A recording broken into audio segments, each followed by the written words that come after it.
If you looked at the headline figures this month, you would probably say that KA12 is strong, KA11 is steady, and Kilwinning has slowed right down. And you would not be completely wrong. But you'd also be missing the most important part of the story. KA12 did produce the strongest overall figures. KA11 did soften compared to June. KA13 Kilwinning did see agreed sales fall sharply. But, and this is where the loop opens, the Kilwinning numbers are still being affected by new build activity. And this month's new builds adjustment tells us something slightly different from last month. Last month the message was Kilwinning is not as flooded as the headline suggests. This month the message is more subtle. Headline stock is down. But that estimate resale competition might be higher than it was last July. That is why I do these updates. Not just to say whether the number went up or down, but to understand what the number actually means if you're selling, buying, letting, or investing locally. I'm Brian from Be Listed, and this is the Irvine and Kilwinning property market update for August 2026, taking account of July's data. We will look at KA11, KA12 and KA13, compare all three areas, then move to seller's vision. The mortgage update, landlord's desk, service accommodation, and what all that means for the next few months. So let's start with the three area comparison. KA12 is the cleanest story this month. KA11 had 71 properties available, 31 new instructions, 21 sales agreed, and an average selling time of 73 days. KA12 had 70 properties available, 41 new instructions, 31 sales agreed, and an average selling time of 63 days. KA13 had 105 properties available, 31 new instructions, 13 sales agreed, and an average selling time of 83 days. So, at the headline level, KA3 had the highest number of new instructions, highest number of sales agreed, and the shortest average selling time. That makes KA12 the strongest performer for July. KA11 was not poor, but it did lose some momentum. More homes came onto the market compared with June, but fewer sales were agreed. KA13 looks the weakest on the headline figures. Sales agreed dropped from 27 in June to 13 in July, and the average selling time rose to 83 days. But here's the important part. Out of KA3's 105 available properties, 54 were identified as new build stock from Keepmoat or Persimmon. Take those out, and we're looking at roughly 51 established resale properties. That does not erase the slower sales figures, but it does stop us from reading the headline stock too literally. So the quick comparison is KA12 has the best momentum, KA11 has sensible pricing, KA13 needs the most context. And that context matters before any seller decides to put their property on the market. KA11 did not have a bad month, but it did have a softer month. Available stock increased from 67 in June to 71 in July. That's still slightly slower than July last year, when there were 74 properties available. So we are not looking at a major build-up of stock. New instructions rose from 21 in June to 31 in July. So more homeowners brought properties to the market. The softer part is sales agreed. Sales agreed fell from 28 in June to 21 in July. That is also below July 25, where the sales were 26 agreed. Average days on the market stayed broadly steady, moving from 71 days to 73. So what does that actually mean? For me, KA11 looks more balanced than it did last month. In June, there were more sales agreed than new properties coming onto the market. That gave sellers a bit more support. In July, the picture changed. More homes came onto the market, but fewer secured buyers. That gives buyers a bit more breathing room and makes pricing more important. It does not mean sellers should panic, but it does mean that launch matters. The danger for a KA11 seller is looking at low stock compared to last year and assuming that buyers will accept a price that's not supported by the evidence. They probably will not. Buyers are still active, but they are comparing. They're looking at condition, location, home report value, presentation, and whether the property feels value for money. So the KA11 takeaway is simple. There is activity. There is not unlimited demand. If the price is right, the property well presented and the market gives people a reason to act, there is still a market. But if the price is too ambitious, July's figures suggest that buyers may be more willing to wait. If one area clearly carried the market in July, it was KA12. KA12 had 70 properties available in July, up slightly from 66 in June. But compared with July last year, stock was still down from 87. That is a meaningful difference. New instructions rose sharply from 25 in June to 41 in July. Normally, when you see this kind of rise in new listings, the next question is obvious. Can the buyer demand keep up? In KA12 it did. Sales agreed increased from 27 in June to 31 in July.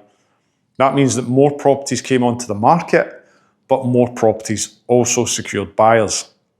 Average days in the market moved from 57 to 63. It's a little slower than in June, but it's still much faster than July last year when the average was 74 days. So KA12 has the strongest complete set of figures, more listings and more sales agreed. It also has lower stock than last year and is the fastest selling time across the three areas. That is a supportive environment for sellers. But, and this is still important, supportive does not mean silly. A strong market does not justify adding £10,000 to £15,000 to a price without evidence. A strong market helps good listings perform well. It does not rescue every listing. For KA12 sellers, the opportunity is that buyers are clearly active. The risk is becoming overconfident and launching at a level where buyers decide to wait for the next property instead. The best strategy is still evidence-led pricing, strong photography, proper presentation, and a launch that creates confidence quickly. KA12 is the strongest area this month, but the market is still rewarding properties. Not every property. Kilwinning is the area where the headline figure creates the most risk of misunderstanding. At first glance, KA13 looks like it slowed sharply. Available stock fell from 138 in June to 105 in July. New instructions dropped from 70 to 31. Sales agreed fell from 27 to 13. And average days in the market increased from 67 to 83. These are not small movements. If we stopped there, we would say that Kilwinning had a much weaker July. And to be clear, the sales agreed figure is softer. I am not going to pretend otherwise.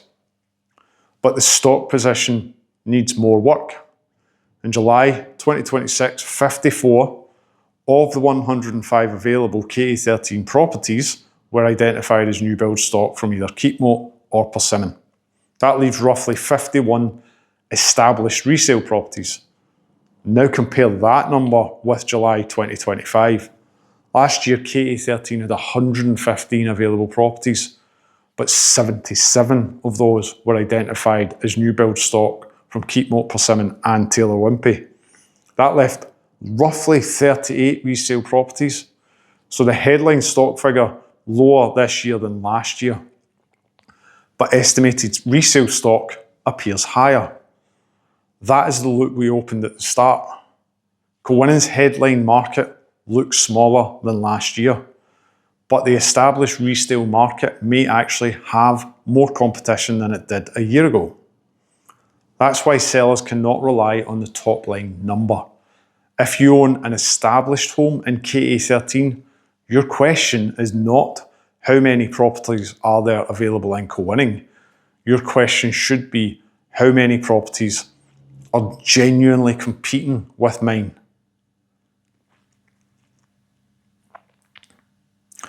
A new build plot may compete with your property if the buyer is looking for modern finishes, a warranty, incentives or energy efficiency. But an established home may compete strongly if it offers better location, larger garden, bigger rooms, immediate entry, or better overall value. The issue in July is that sales agreed were low and selling time was longer. That suggests Kilwinning sellers need to be particularly careful about price, presentation and understanding the direct competition. KA13 is not a dead market, but it is a market where sellers need proper context before making decisions. A seller's biggest mistake is often looking at the wrong competition. They look at what a neighbour achieved 6 months ago. They look at the highest property online. They look at the number they want. But buyers do not buy based on what a seller wants. They choose from what's available to them now. That is why a month's figures matter. In KA12, buyer activity is strong, but there were also more new instructions, so your property still needs to stand out. In KA11, more homes came to the market and fewer sales were agreed. That means that buyers may be comparing more carefully. In KA13, the headline numbers are distorted by new builds, but resale competition appears higher than it was in July. So the seller's vision question is not just, what's my home worth? It is, what's my home competing with against? And also, what do I actually need this sale to achieve? Do you want the highest possible price, even if it takes longer? Do you need certainty because you found another property? Are you selling a rental property, an inherited home, or a property that needs work? Are you trying to move before the school, before winter, before a mortgage offer expires, or before another life event? The right selling strategy depends on that answer. A high valuation is not a strategy. A high asking price is not a strategy. The strategy is how we move from where you are now to the outcome that you actually need. That means choosing the right launch price, presenting the property properly, creating enough early interest, and vetting the buyers carefully. The strongest offer is not always the highest number. It is the strongest combination of price, position, timescale, and the likelihood of reaching completion. That last one can be the most important. And we will come back to that shortly when we talk about mortgages, because buyer readiness is becoming very much so more important again. The question sellers should be asking is not just, are these buyers? There are buyers. The better question is, how ready are those buyers? Looking across Irvine and Kilwinning, buyers are still very active. KA12 proves that clearly. KA11 is still active, even though July was a lot softer. KA13 had a weaker sales month, but it still needs to be interpreted against the new build and resale mix. The wider issue is affordability. On the 30th of July 2026, the Bank of England held the bank base rate at 3.75%. The decision again was split, with 6 members voting to hold and 3 members voting to increase the rate to 4%. Inflation had fallen to 2.6%, but it remained above the bank's 2% target, and that split vote matters. It tells us inflation pressure has not gone away and the rate cuts are not to be assumed. For local buyers, that means mortgage advice needs to be current. A mortgage agreement from 3 months ago may not reflect what a buyer can borrow today. For local sellers, this affects how offers should be judged. The highest offer is not automatically the best offer if the buyer has not checked their borrowing properly. Recent mortgage rate reporting also shows why buyers need up-to-date advice. Money Week reported average 2-year fixed mortgage rates at 5.62 on 28th July, up from 5.48 earlier in the month, while Moneyfacts reported the lowest wider available UK 2-year fixed rate purchase customers was 4.32 as 24th July. That gap between average rates and best rates is important. The rate someone sees online may not be the rate that they can actually get. Deposit size, credit profile, income, property type, term, fees, and lender criteria all matter. So the practical message is simple. Buyers, keep your mortgage advice fresh. Sellers, Ask when the buyer last reviewed their position. A buyer saying they love the house is not the same as a buyer being ready to buy the house. Landlords do not need to panic, but they do need to pay attention. There are a few points worth highlighting this month. The first is tenant selection wording.